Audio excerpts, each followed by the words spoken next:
susunod na programa ay rated PG. Ito ay nangangailangan ng patnubay at gabay ng magulang para sa mga batang manonood.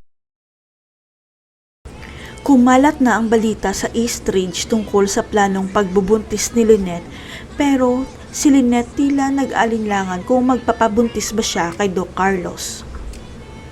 Unti-unti na kasi napapansin ni Lynette ang pagbabago sa ugali ni Carlos at parang nasasakal na siya dahil sobrang higpit ni Carlos sa kanya at napakaraming bawal. Tila nararamdaman na ni Lynette na parang hindi asawa ang turing sa kanya ni Carlos, kundi isang bagay na pagmamay-ari lang niya at hindi pwedeng ibahagi sa iba.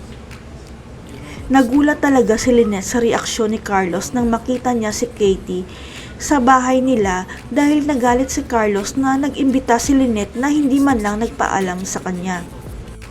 Ang buong akala kasi ni Lynette okay lang kay Carlos na mag-imbita siya ng kaibigan niya dahil kaibigan rin nito si Katie at kailangan niya ng tulong ni Katie para sa dinner nila.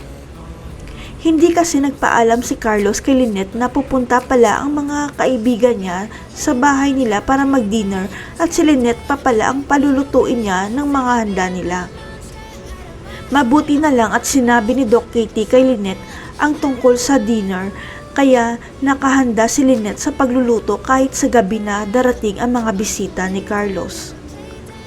Hanggang sa nag-ayos na si Lynette dahil ipapakilala pa siya sa mga bisita nang biglang tinawag siya ni Carlos dahil pinagalitan siya sa suot niya dahil revealing daw at nakakahiya.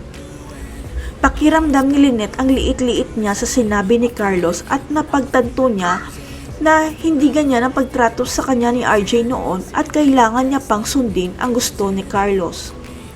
Nakakasakal na yun ang sa isip ni Lynette dahil wala na siyang tamang desisyon sa sarili niya dahil lahat ng ginagawa niya ay mali sa mata ni Carlos dahil si Carlos lang ang tama. Naalala tuloy ni Lynette ang sinabi ni Annalyn kay Carlos na makitid ang utak nito at hindi naniwala si Lynette bagkus pinagalitan pa niya si Annalyn dahil inaway niya si Carlos. Parang nagsisisi na si Lynette na nagpakasal pa siya kay Carlos. Sana si RJ na lang ang pinili niya dahil si RJ naman talaga ang tunay niyang mahal at awa lang ang kay Carlos. Hindi masabi ni Lynette kay Annalyn at siyang Susan ang problema niya kay Carlos. Kaya si Katie ang kinausap niya ng sikreto dahil kailangan niya ng tulong ni Katie. Si Katie kaya ang tutulong kay Lynette para makawala kay Carlos. Malaman kaya ni RJ na sinasaktan ni Carlos si Lynette dahil magsusumbong si Katie? Abangan.